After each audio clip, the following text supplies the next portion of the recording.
In 1930, a follow-on to the Washington Conference was held in London. It followed the collapse of the 1927 Geneva Conference, which produced nothing as a result of the three sides, the US, the British Empire, and Japan's intractability on the limits of smaller ships in the Roaring Twenties. With the number of battleships curtailed, everyone began building 8-inch gunned, 10,000-ton cruisers, the maximum metrics not limited, in earnest. The onset of the Great Depression, however, meant revenues were falling, and everyone was again forced back to the table to prevent an arms race they couldn't afford. The First London Treaty, as it became known, was an addendum that made even deeper cuts rather than a replacement to the Washington Treaty. Again, the five signatories were the US, the British Empire, Japan, Italy, and France, whereas the previous treaty had dealt almost exclusively with battleships and carriers. This treaty dealt also with cruisers, destroyers, submarines, and auxiliary ships. In Article 1, Japan, the US, and the British Empire agreed to extend the holiday on building battleships until 1937. The previous treaty would have allowed them to build new ships during this time as a replacement for overaged ships. Due to the relatively small size of their fleets, France and Italy were excluded from this article. In Article 2, the British Empire agreed to decommission its 5 oldest battleships, the US, 3 of its 4, and Japan, the battlecruiser Hai. This treaty did allow each country to save one of the decommissioned ships as a training ship, as long as it was reduced in capability. Article 7 stated none of the signatures may build any submarines with a displacement over 2,000 tons or with a gun larger than 5.1 inches. It did, however, carve out the exception that each country could build or keep up to 3 subs with a displacement up to 2,800 tons as long as its guns were under 6.1 inches. A special exception was made for the single French sub Surcouf, which displaced 2,880 tons with 2 8-inch guns. Article 15 created a definition for heavy guns larger than 6.1 inch and light guns 6.1 inches and smaller cruisers.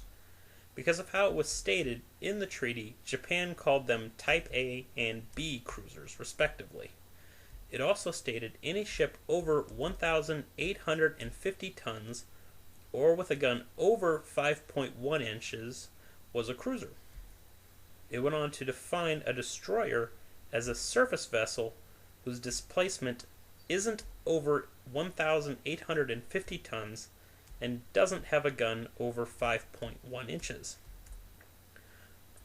Article 16 laid out the maximum total tonnage the US, Japan, and the British Empire were allowed to have in cruisers of both types, destroyers and submarines. It went on to give a maximum number of heavy cruisers for the US, 18, the British Empire, 15, and Japan, 12. For destroyers, it stated specifically that not more than 16% of a country's total destroyer allowance could be used for ships over 1,500 tons. For the British, this meant up to 16 ships, which were the original 16 tribals.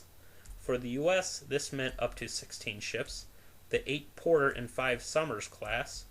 For Japan, this meant up to 12 ships, which became the 10 Shirat-Soyuz.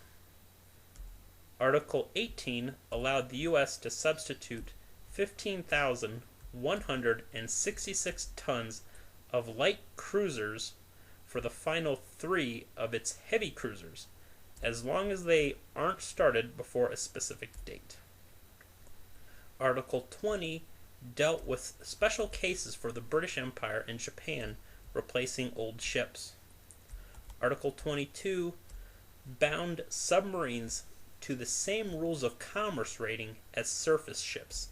It stated, and I quote, In particular, except in the case of persistent refusal to stop on being duly summoned, or of active resistance to visit or search, a warship, whether surface vessel or submarine, may not sink or render incapable of navigation a merchant vessel without having first placed passengers, crew, and ship's papers in a place of safety. For this purpose, the ship's boats are not considered a place of safety unless the safety of the passengers and crew is assured in the existing sea and weather conditions by the proximity of land or the presence of another vessel which is in a position to take them on board.